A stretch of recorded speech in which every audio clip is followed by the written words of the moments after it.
নমস্কার, আপনারা দেখছেন জেলা বার্তা। আপনাদের সঙ্গে আমি শান্তিপ্রিয়া। বোলপুর কিষাণ মান্ডিতে ধান বেচাকেনা নিয়ে দুর্নীতি।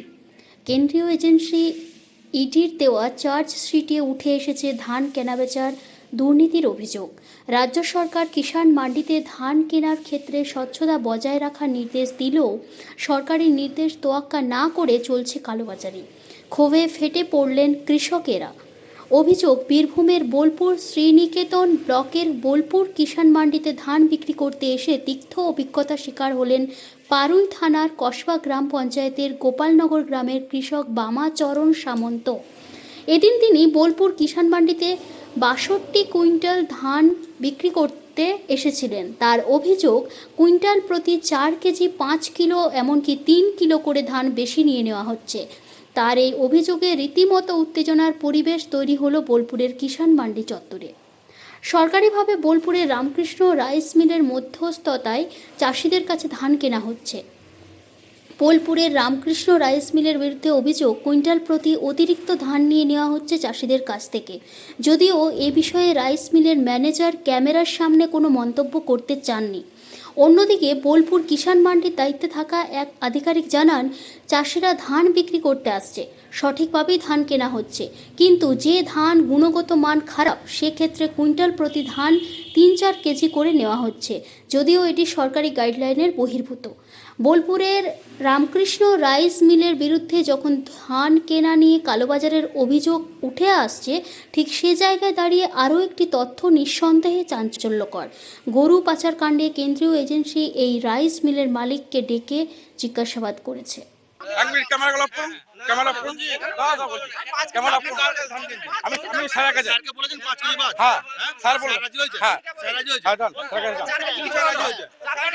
আমাদের এখানে ধান দিতে এসেছি, আজকে 5 কেজি করে ঢলতা নিচ্ছে। কেন নেবে 5 কেজি? 3 কেজি করে নিচ্ছিল, আজকে 5 কেজি ধানটা ঢালার পর এই কথা বলছে। এটা হচ্ছে রামকৃষ্ণ মিল ধানটা তুলছে আজকে। এটা যদি আগে বলতো তাহলে আমি ধান দিতাম না। ধান ঢালার পর এই কথা বলছে। 4 কেজি করে ঢলতা কোনো রকম আমাকে মাথা পেতে মেনে নিয়ে আমাকে দিতে হলো, উপায় নাই আজকে। কারণ যিনি কমপ্লেন আপনাদের করেছেন, তিনি ধান দিয়েছেন, তার দুটো পেমেন্টও হয়েছে এবং তারা 4 কেজি করে মিলের সঙ্গে কথা বলে 4 কেজি করে তারা ধান দিয়ে মেনে নিয়েছে। না, ওর মধ্যে নোংরা ছিল, প্রচুর নোংরা। আপনার ধানের কোয়ালিটিটা ক্লিয়ার ছিল না, ঠিক আছে। ধানের মধ্যে মাটি ছিল, নোংরা ছিল, ঠিক আছে। আমাদের যে গাইডলাইনে আছে 5 রানো হবে, ঠিক আছে। 5 রানো হয়ে যদি ধানের দেখা যাবে যতটা বাদ যাবে 5 রানোতে, 5 রানো সেটা মেনে নেওয়া হবে। এবার ধরুন যখন স্লট প্রচুর বুকিং থাকে, 60 জনের উপর স্লট বুকিং থাকে, তখন কিন্তু 5 রানোর ক্ষেত্রে একটা লোকের পক্ষে সম্ভব হয় না। তখন ওরা মিলে কথা বলে নেয় চাষিদের সঙ্গে যে 5 রানোতে বেশি ধান আপনাদের বাদ যাবে, এত পার্সেন্ট এটা মেনে, তখন চাষিরা মেনে নেয়, সেইভাবে ধান দিচ্ছে। আমরা তো অলরেডি 1116 জনের ধান কিনলাম এখান থেকে, সরকার কিনেছে। এই একটাই প্রথম কমপ্লেন, ঠিক আছে। কিন্তু উনি কিন্তু ধানটা বেচার পরে আপনাদেরকে খবর দিন। কাজী আমিরুল ইসলামের রিপোর্ট। রাজনগরের ভবানীপুর অঞ্চলের কানমোড়া গ্রামের রাস্তা তৈরি ও পুকুর খননের কাজের সূচনা হলো শুক্রবার। ভবানীপুর অঞ্চলের কানমোড়া গ্রাম থেকে ধবনা গ্রাম হয়ে মহিষা গ্রাম পর্যন্ত প্রায় 8 কিলোমিটার রাস্তা তৈরির কাজের সূচনা করলেন রাজনগর পঞ্চায়েত সমিতির পূর্ত কর্মাধ্যক্ষ সুকুমার সাধু। পাশাপাশি গ্রামেই একটি সেচ পুকুর খননের কাজেরও সূচনা করেন তিনি। জানা গিয়েছে, রাস্তাটি তৈরি করতে খরচ হবে প্রায় 4,32,00,000 টাকা এবং 26 লক্ষ টাকা ব্যয়ে এই পুকুরটি খনন করা হবে। সুকুমার সাধু জানিয়েছেন, কানমোড়া গ্রাম থেকে মহিষা গ্রাম পর্যন্ত একটি রাস্তার এই এলাকার মানুষের খুবই চাহিদা ছিল। যাতায়াতের সুবিধার কথা মাথায় রেখে এই রাস্তাটি তৈরির সিদ্ধান্ত নেওয়া হয়। পাশাপাশি এই গ্রামের চাষিরা যাতে পুকুর থেকে সেচ ব্যবস্থার মাধ্যমে চাষবাস করতে পারেন, সেই জন্য পুকুর খননের সিদ্ধান্ত নেওয়া হয়েছে রাজনগর পঞ্চায়েত সমিতির তরফ থেকে। আজকের এই অনুষ্ঠানে পূর্ত কর্মাধ্যক্ষ ছাড়াও উপস্থিত ছিলেন সমাজসেবী রানা প্রতাপ রায়, ইলিয়াস খান, মৃণাল কান্তি সাহা, শান্তিরাম চক্রবর্তী, দিলখুশ খান, জাহিরউদ্দিন খান সহ প্রমুখ।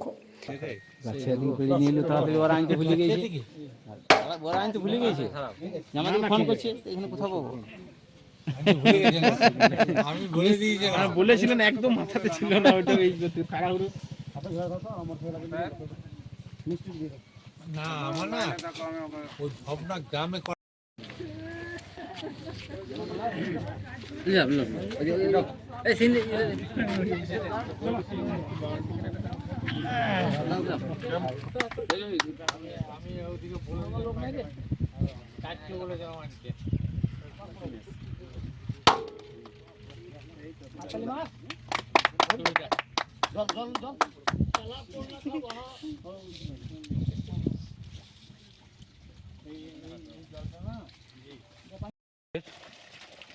ভবানপুর জিপিতে কানমরা গ্রামের প্রথম আমরা কানমরা টু ধবনা সহ মহিষে গ্রাম একটা রাস্তা, তার খরচ 4,32,00,000 টাকা। সেটা যেমন উদ্বোধন করলাম, তার সাথে সাথে আমরা আজ কানমরা গ্রামে একটা পুকুর, সেচ পুকুর শুরু হবে, তার শিলান্যাস করলাম। এটা প্রজেক্ট হচ্ছে 26 লক্ষ টাকা। এই এলাকার মানুষের সুবিধার্থে যাতে সেচের সুবিধা হয় এবং চাষবাস খুব ভালো হয়। আমরা আগে এখানে চেক ড্যাম অনেক করেছি, কিন্তু এটা উঁচু জায়গা, তাই এখানে পুকুর ছাড়া সেচ করা সম্ভব নয়। তাই আমরা পুকুরের স্যাংশন করে আজকে শিলান্যাস করলাম। আজ থেকেই এই পুকুরের কাজ শুরু হচ্ছে। খান আরশাদের রিপোর্ট, ভয় টিভি, রাজনগর। আজ সকালে আবহাওয়া পরিস্থিতি খারাপের জন্য ভয়াবহ দুর্ঘটনা ঘটে গেল ইলাম বাজারে। স্থানীয় সূত্রে জানা যায়, ইলাম বাজার থেকে বোলপুরগামী যাত্রীবাহী বাস আসছিল, অপর দিক থেকে একটি ডাম্পার যাত্রীবাহী বাসকে সজোরে ধাক্কা মারে। যাত্রীবাহী বাসে বেশ কয়েকজন আহত হন এবং তাদেরকে ইলাম বাজার স্বাস্থ্যকেন্দ্রে নিয়ে যায় স্থানীয় বাসিন্দারা। এই দুর্ঘটনার খবর পেয়ে ইলামবাজার থানার পুলিশ ঘটনাস্থলে চলে আসেন এবং পরিস্থিতি নিয়ন্ত্রণ করেন।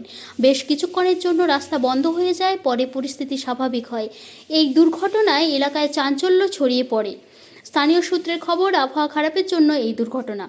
কাজী আমিরুল ইসলামের রিপোর্ট। নিয়ে নিচ্ছে একটি ছোট্ট বিরতি, ফিরে আসছি বিরতির পর। সঙ্গে থাকুন ভয়ের সঙ্গে নির্ভয়ে। সিউড়িতে অত্যাধুনিক চিকিৎসা পরিষেবা নিয়ে এলো সৃজন পলিক্লিনিক। ওষুধের দোকান সহ অত্যাধুনিক মানের প্যাথোল্যাব, কম্পিউটার তথা অত্যাধুনিক মেশিনে রক্ত, মল, মূত্র ও থাইরয়েড পরীক্ষার সঙ্গে এখানে রয়েছে বিশিষ্ট চিকিৎসকদের বসার চেম্বার।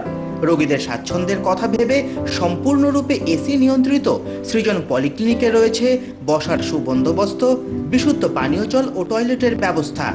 এখানে বসছেন সিউড়ি সদর হাসপাতালের বিশেষজ্ঞ চিকিৎসক সহ অন্যান্য শহর ও হাসপাতালের বিশিষ্ট চিকিৎসকরা। সৃজন পলিক্লিনিক ও path lab, Suri, Birbhum.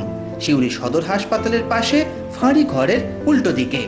Mobile number 8373071019, 9474437713, 9434326822।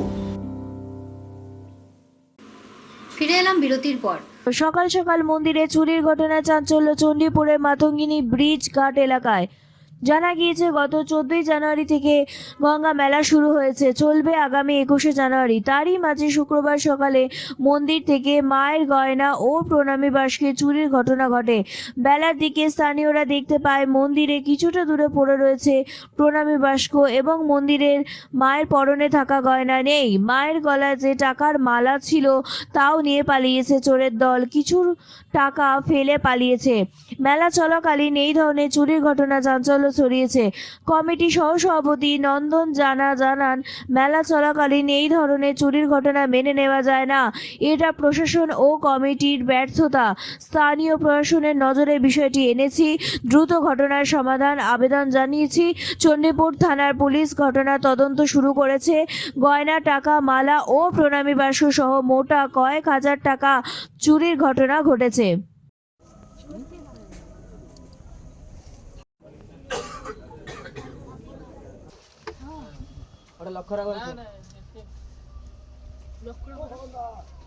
মায়ের গলায় আনুমানিক প্রায় 70-80 হাজার টাকার মালা ছিল, সেটাকেও চুরি করে নিয়েছে। বড় একটা প্রণামী বাক্স ছিল, সেটাকে তালা দিয়ে ভেঙে ওটাকে মন্দির থেকে প্রায় 50 মিটার দূরে একটা জঙ্গলে ফেলে দিয়ে বেশ কিছু টাকা নিয়ে গেছে, আর প্রায় 500-700 টাকা মতো ফেলে দিয়ে গেছে খুচরো পয়সাগুলো। এটা আমাদের সম্পূর্ণ মানে দুর্ভাগ্য ছাড়া আর কিছু না। তবে প্রশাসনিকভাবে আমরা প্রশাসনকে নতুন যিনি আইসি এসছেন যথেষ্ট সহযোগিতা করছেন, কিন্তু আমাদের দুর্ভাগ্য যে ভোর 4টার সময় ঘটনাটা ঘটেছে, কোনো প্রশাসনও ছিল না আর আমার কমিটির কেউ ছিল না। দুর্ঘটনা এটা ঘটে গেছে। আমরা যথারীতি চণ্ডীপুর থানাকে খবর দিয়েছি, ওনারা এসেছেন এবং ভিজিটিং করে গেছেন। আমি আশা করি 24 ঘন্টার মধ্যে এর নিষ্পত্তি হওয়া দরকার আছে, যাতে এই ধরনের ঘটনা আর পুনরাবৃত্তি না হয়। কোলাঘাট মানেই ফুলের হাট, যার সুখ্যাতি জগৎজোড়া। সেই কোলাঘাটে রূপনারায়ণ নদের নৈসর্গিক শোভার মাঝে গৌরাঙ্গ ঘাটে শুরু হলো ফুলের মেলা। এতে অংশ নিয়েছেন ফুল চাষি থেকে শখের পুষ্পপ্রেমীরা। প্রায় 500 ফুলের টবে সেজেছে মেলা চত্বর। গাঁদা, ইনকা, নানা প্রজাতির চন্দ্রমল্লিকা, পিটুনিয়া, ক্যালেন্ডুলা, বাহারি গোলাপ থেকে প্রদর্শিত হচ্ছে রকমারি ডালিয়া ফুল। ফুলের মেলা চলবে 28শে জানুয়ারি পর্যন্ত। এই মেলার উদ্বোধন করেন পুষ্প বিশেষজ্ঞ গোষ্ঠ বিহারী বেরা। সমগ্র আয়োজনটি উৎসর্গ করা হয়েছে এলাকার সদ্য প্রয়াত পুষ্পপ্রেমী তথা পুষ্পজীবী নিমাই আদকের স্মরণে। 16 জন পুষ্পপ্রেমীকে সংবর্ধনাও দেয়া হয়।